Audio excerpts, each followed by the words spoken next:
Ano po mga katarot? Ito po ulit si Madam Mamay.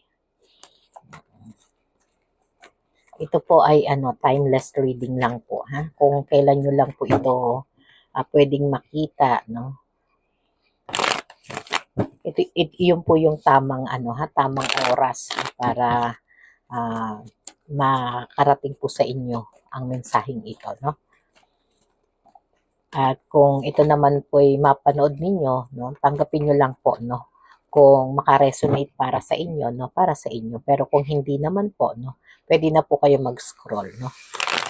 At marami pa namang video po, no. At sa mga interesado po ng private reading, ha, PM lang po kayo dyan sa description box, no. Andyan naman po yung link natin, no. At sa mga gusto po, no, ng live, pwede kayo magpa-reading sa akin ng live po. Okay, salamat po. No? At ang energy na kukuha natin, no, ay mahal ba niya ako o mas mahal pa niya ang ex niya, no? Kasi ito po, no, napakarami pong nagtatanong neto, no, o talagang ito yung energy na kukuha natin ngayon, ha? Kasi may mga energy po akong nakukuha na mas madalas po, no, parang nagkakaroon pa kayo ng tampuhan, no, ng ex ng inyong partner, no, partner, boyfriend, no, o mga talagang nakakasama nyo na sa buhay, no. At ang tanong natin, no, mahal ba niya ako o mas mahal pa niya ang ex niya? Medyo masakit to, ha, parang may selos, no. Okay po, no. Salamat po. Ito na po, no. Sino ba ang mas mahal, no? Mahal ba niya ako o mas mahal pa niya ang ex niya? Umpisahan na natin, ha? Salamat po. At magandang tarot po sa inyo. Okay. Si Knight of Pentacles, no? Parang ang daming no? Ang daming hapdi sa puso, no?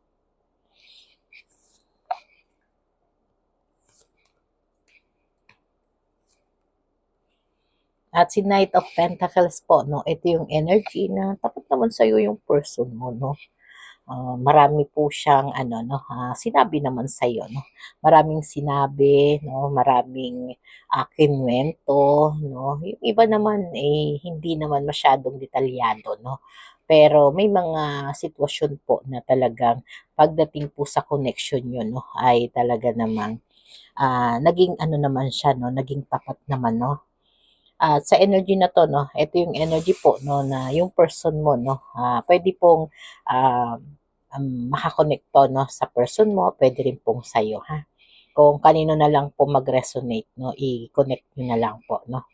At sa energy na to, no, ang si Knight of Pentacles, sa ngayon po, no, parang hindi naman siya ganoon consistent po, no, sa pagpapakita niya, no, ng nararamdaman niya, no, pagdating po sa ex-person niya, no. At maaari rin po na talagang mabagal lang siyang magparamdam, no, o siguro piling-pili lang po magsalita, no, o magpahayag ng kanyang saloobin, no.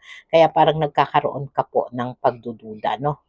At yung pagdududa na yon, no, doon po kayo nagkakaroon, no, ng konting mga problema, no. Pero hindi ito yung card na talagang magkakaroon ng pagbabalik sa nakaraan, na kumbaga, no, ito'y part na lang po, no, ng bahagi ng buhay ng person mo, no.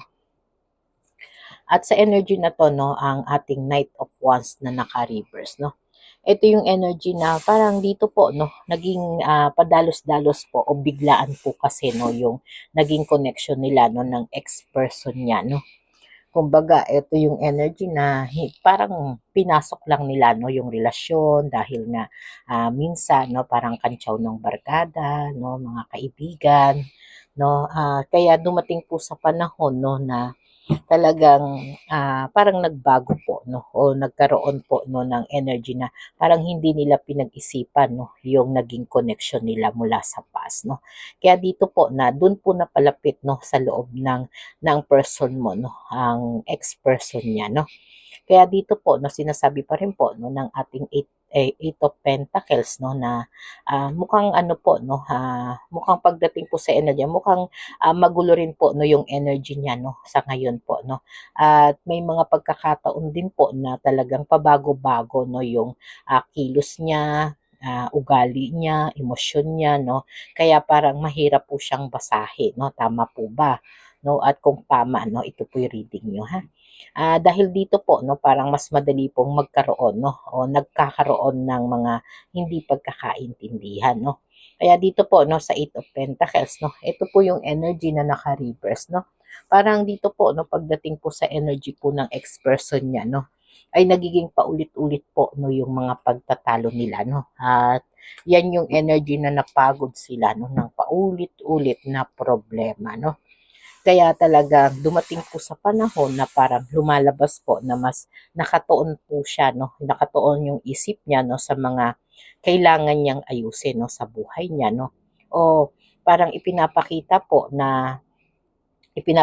rin po dito, no, na may effort naman siya, no, na talagang inilalagay, no, sa mga bagay, no, o sa mahahalaga sa kanya, no. At ito yung card na to, ma'am, no, ma'am or sir, no, na talagang itong card na to, no, yung pagtatrabaho po, no, o talagang pag-aayos ng buhay niya, no. Parang dito niya po mas inalaan, no. Kaya talagang dumating po sa panahon, no, na nagkalabuan sila, no, dahil sa ganong sistema, no. At ang tanong po natin, no, mahal ba niya ako o mas mahal pa niya ang ex niya? Dito po, no, sa energy na to, no, parang dito po, no, sa Three of Pentacles, no, na ito yung energy na yung person mo, no, ay talagang iisa lang naman talaga yung gusto niya, no, iisa lang yung pinaka pangarap niya sa buhay, no. Parang nakikita rito, no, na may gusto pa rin po siya, no, na buuhin, no. Ito yung energy, no, na gusto niyang ayusin, no, yung connection na meron kayo, no. O mas yung energy po na talagang yung pakikipagtulungan niya sa iyo, no, kaysa balikan niya po yung nakaraan niya, no. At ipinapakita rin po dito, no, na may mga pagkakataon pa, no, na talagang gusto niyang mas maayos po yung sitwasyon ninyong dalawa, no. Kaya kapag may mga sitwasyon na kayo po ay nagkakaroon ng problema, no, parang hindi nagiging masaya yung person mo, no. Kaya may mga energy po na sinisikap niya na pag-usapan ninyo, no, o ayusin po ninyo, no, yung connection ninyo, no. Tama po ba, no? At dito po sa ating dahangman, no, na ang tanong po natin, no, ay mas mahal ba niya ako o mas mahal pa niya ang ex niya? Dito po, no, sa dahangman, no. Ito yung energy, ma'am, no, na dito po, no, pinapakita pa rin, na talagang napilitan lang kasi siya, no, na makipagkoneksyon, makipagrelasyon, no, na pinapakita po ng dahangman, no, na may mga bagay siyang ayaw ng balikan, no. At ito nga yung ex niya, no, na matagal na po niyang pinakawalan, no. Kaya ibig sabihin pinakawalan niya dahil hindi na siya ganun ka-interes, no, wala nang interes, no. At parang gusto niya na po na talagang umusad na, no, kasi sa kanya parang naging bangungot niya to, no. Kaya nanatili na lang po siya, no, sa ganong sitwasyon na ayaw niya ng pag-usapan, no, ayaw niya ng buksan, no. Kumbaga, yun ay past na, no. At ipinapakita rin po nito, no, na yung paglayo niya, no, sa lumang sitwasyon ng relationship niya, no, ay wala na, no, sarado na, closed door na talaga, no. Kaya dito po, no, sa Seven of Cups, no, ang energy na nakukuha po natin dito, no, ay talagang andun yung desisyon niya, no, na sobra-sobra po, no, yung pangarap niya, no, pagdating sa inyo, no. At marami pa rin po siyang iniisip, no, at pinag-aaralan, no. Syempre, ito yung energy na ayaw niya, no, kasi sa ngayon po, no, nalilito po ang puso niya, ang isip niya dahil nga parang ibinabalik mo pa siya sa ex-person niya, no. Kaya dito, no, ito yung energy na talagang parang nakikita niya, no, yung problema na dapat na hindi na ninyo pinag-uusapan, no. Kasi para sa kanya isang taon na lang, no. Siya isang taon na lang na mula sa nakaraan, no. Parang wala na siyang pake, no. Kaya hindi malinaw na meron pa siyang interest, no, sa energy ng ex niya, no. Dahil ito po yung energy, no, ng Seven of Cards na Seven of Cups na parang ito yung energy na talagang parang ayaw niya na, no.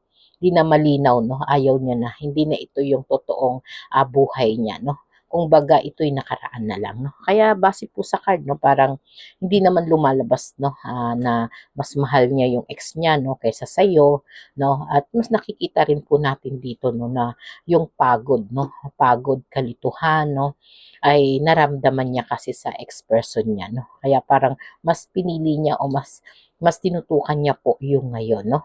At syempre, may mga personal po siya na mga kagustuhan, no, na dito niya, no, itutuon, no, kung magiging tapat ka at kung mas magiging magkaintindihan kayo o mananatili po na maganda yung connection nyo, no, kasi gusto naman talaga niya, no, maganda yung connection nyo, no, kumbaga ayaw niyang maulit, no, yung dating nangyari po, no, sa ex-person niya, no.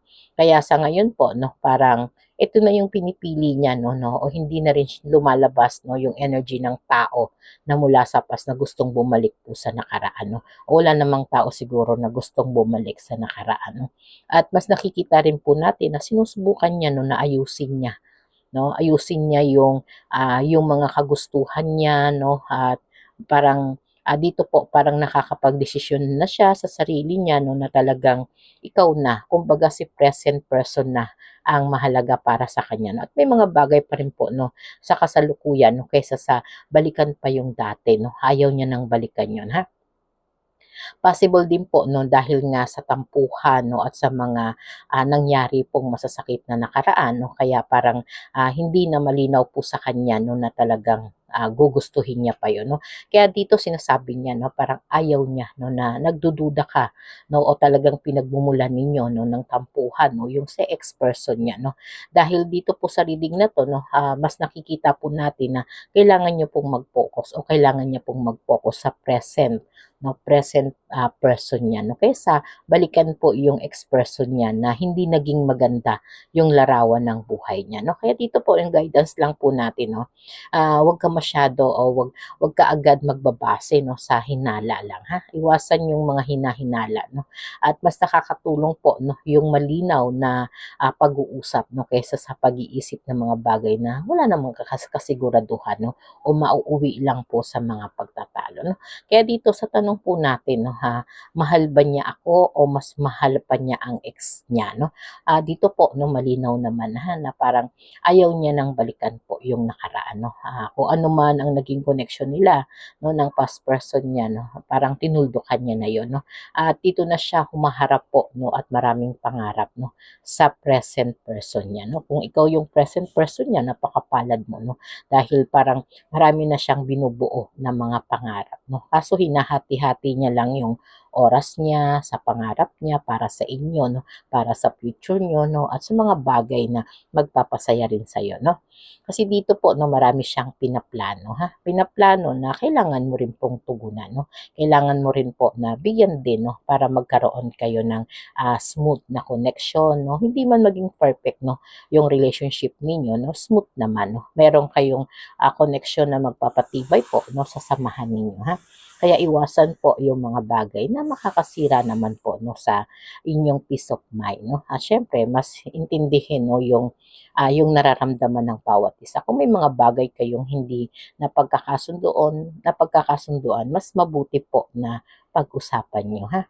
Pag-usapan, no, o mas maganda po, no, magkaroon kayo ng good communication kasi yung iba dito LDR, no.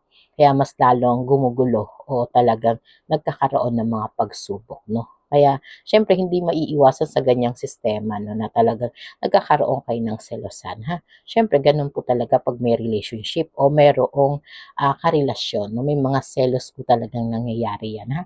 At syempre isa yan sa mga sangkap po ng isang matibay na koneksyon, no, ang selos, no. Kaya pagka selos po, no, yun lang masama lang, no, pag nag-over na po sa selos. Pero pag selos naman na makakabuti para sa inyo, no, yan po'y tanda po, no, ng isang maganda, no, at talagang tapat na pagmamahal, no. At yan, no, chill lang po kayo, ha, pag meron pong mga energy na talagang nagpapagulo ng isip nyo, no. Andito naman si Madam Mamay nyo, no.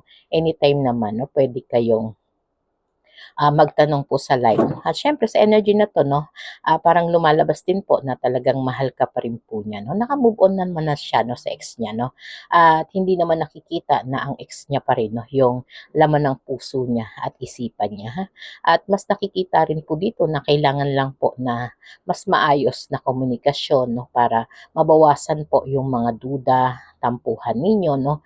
At sa guidance lang natin, no, wag lang hayaan na manaig po yung duda o mas makakatulong po ang maayos na pag-uusap o tapat na komunikasyon, no. At good luck po sa relationship, no, at nawa maging masaya po kayo, ha. Ako po si Madam Mamay, ang inyong tarot guide, no. Sa mga interesado po, ha, pasok lang kayo sa live ko. Thank you po.